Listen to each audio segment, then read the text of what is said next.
Hey folks, thanks for joining me today. So in today's tutorial, we are going to be using a large oval stone made by the molds from the Happy Dotting Company. And I did have a comment on a video prior to this one about the template that I used for putting the lines and things like that on the oval stone. So the really cool thing is you can go to the Happy Dotting Company website and you can click on downloads and you can get your own template. So it is free and you can download it and print it off and then you have one of your own. What I did with mine was I used packing tape over top of it and then I cut them out. So that way I had something that I could reuse over and over and over again, and worked out just well. So the rock that we're going to be painting on is, like I said, the large oval stone.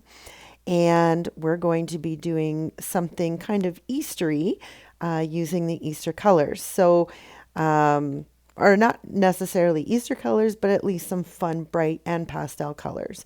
So the background I used banana cream. And now I am using milk chocolate. And the really cool thing about this paint is as I am painting, because it's got a little bit more water in it, so as I paint, it makes these ridges into the paint itself.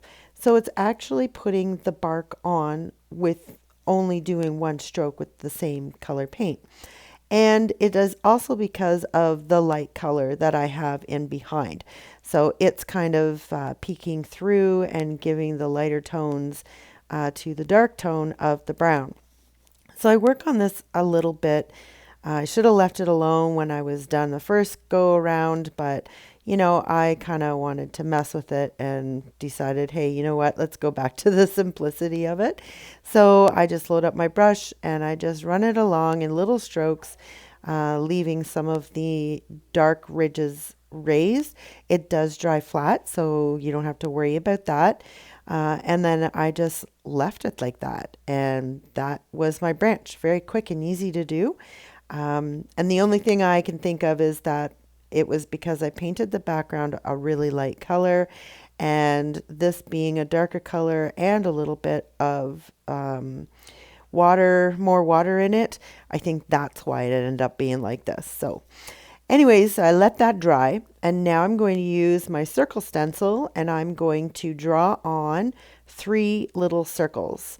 And now I'm going to paint them white because I want the colors that I chose to really be as bright as possible.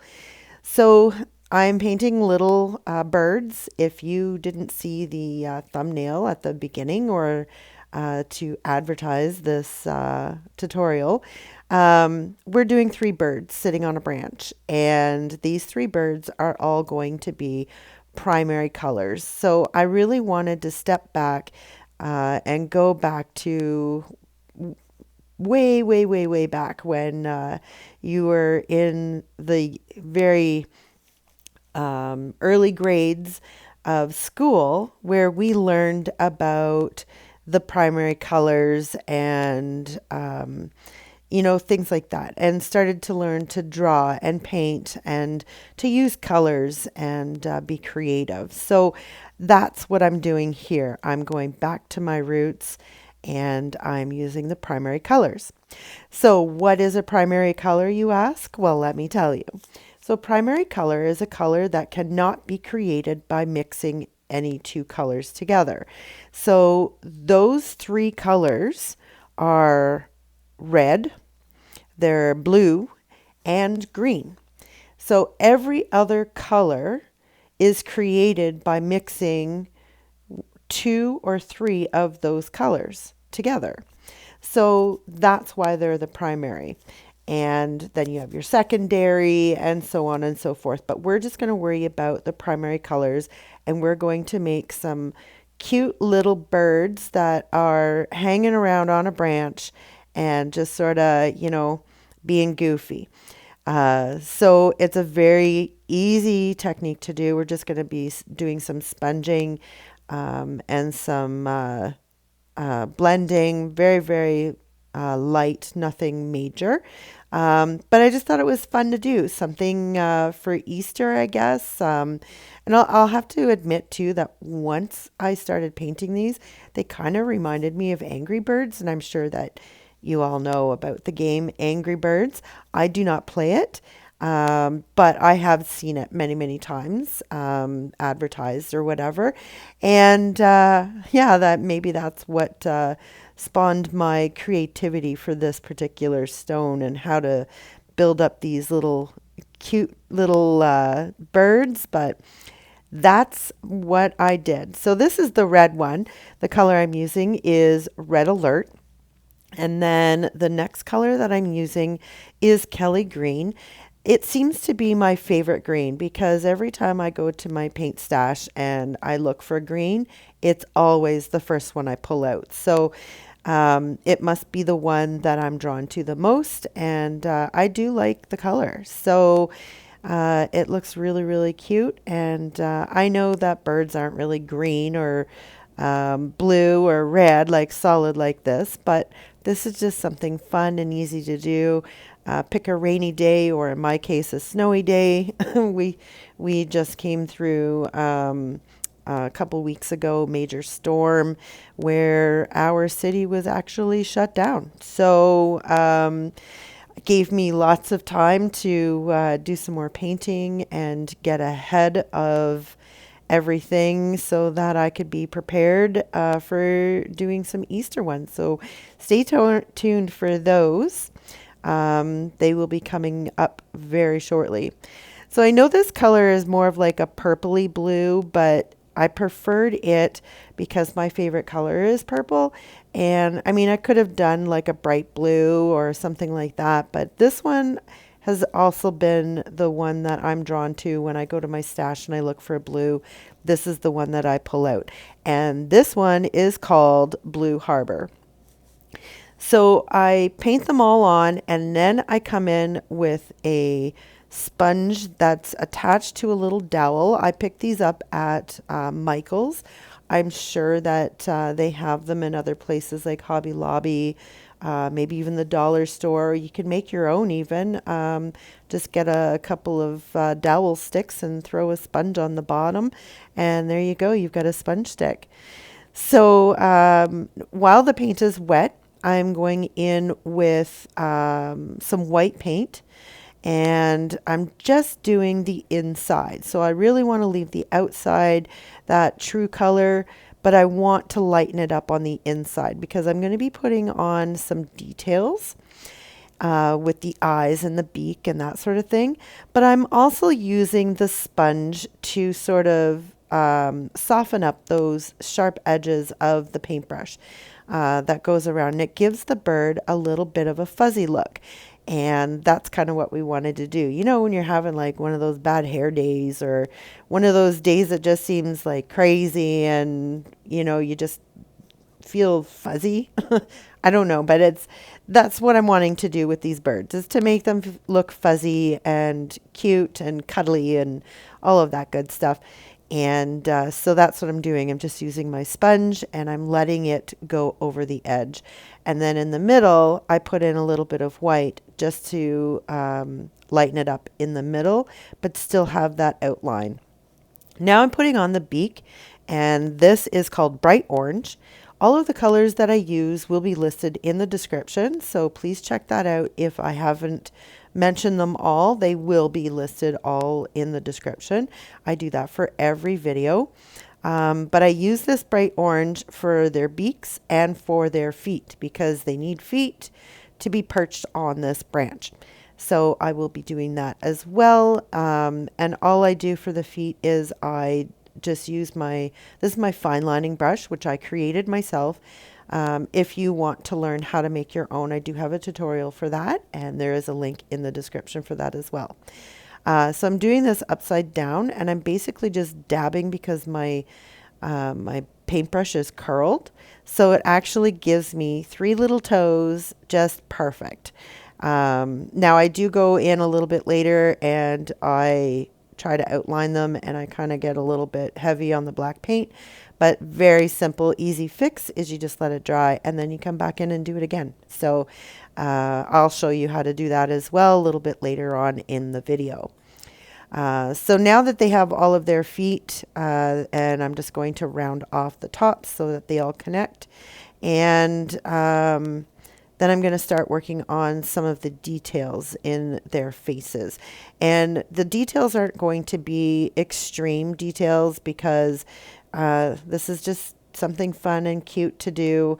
I'm not going to get into a lot of extreme details because there's really no sense on it. They look so cute the way that they are. So why put more detail in when you don't have to? So that's what this one was for. Now each of them are going to have a little tuft of hair on top, and each one is going to be a little bit different than the other.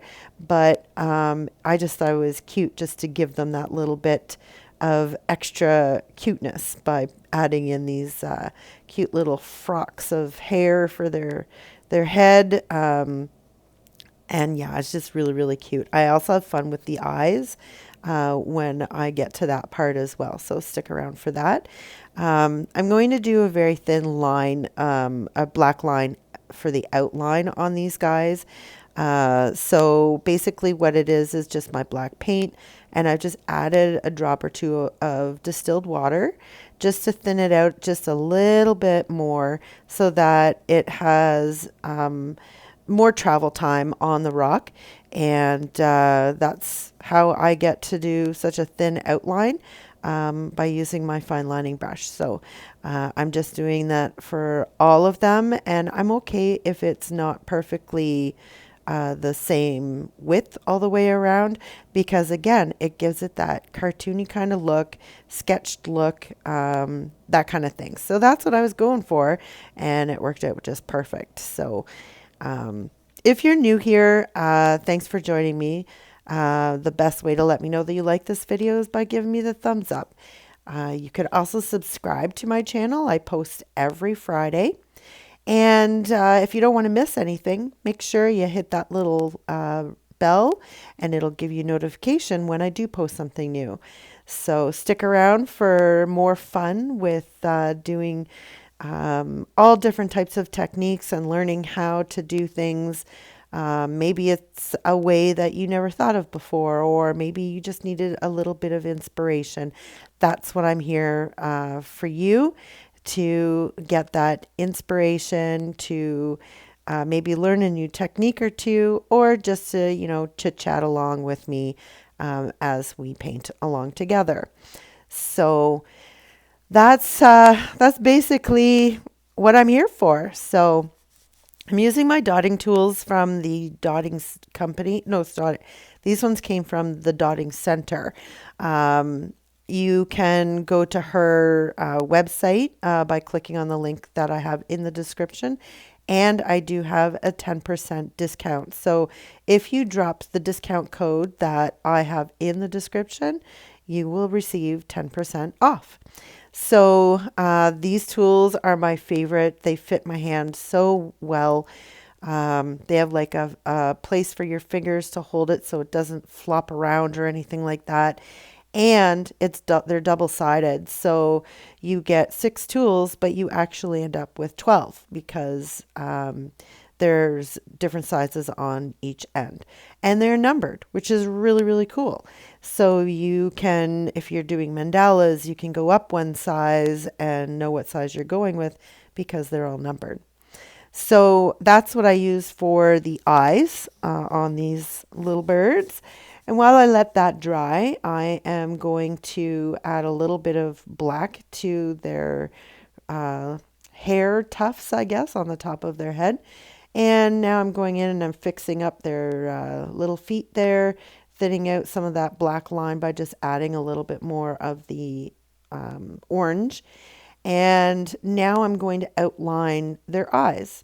I'm not going to outline all of it perfectly. I just want to get a nice thin black line that goes around. Another way you could have done this was by using a size bigger of the dotting tools, let the black dry, and then come back in with the white so that it's just a little bit of the black that's showing through. I do that quite a bit actually when I'm wanting to do that in my mandalas, and it's a lot easier than having to try to outline them afterwards. So I will do that beforehand.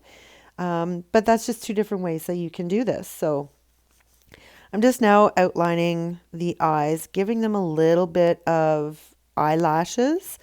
And the fun part is about to begin because now we have basically a blank canvas on how we can set these eyes.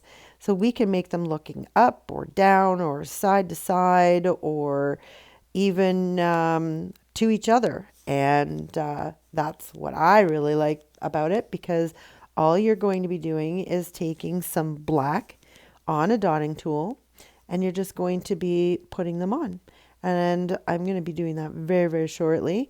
Just letting that white dry so that my black dot comes in nice and round. So there, that guy's looking at the green guy. He's looking at the blue guy. And the red guy, he's just going to be like not looking at anybody except for you. And I thought that was like the cutest thing ever. And now I'm just putting in some little white highlights. So those are light reflections. And it just gives them that much more character. And I really, really think they're so cute. They're just absolutely gorgeous. So this one I gave him a couple of dots on his eyes, and now I'm just going to touch up any of the branch that I want to touch it up. I'm just using the chocolate brown again, but this time it's a lot thicker, so it goes on much darker. So this is one cool thing about when you water down your paints a little bit that you can get in one stroke these different shades of it, especially if you have a light background or dark background. It'll do it either way, depending on what you want. So that would be just about it. I'm just finishing up the final touches. I'll let this dry for 24 hours and then I will give it a coat of resin. And that's it. So I hope you enjoyed this video. And remember, folks, life is what you make it. So get creative.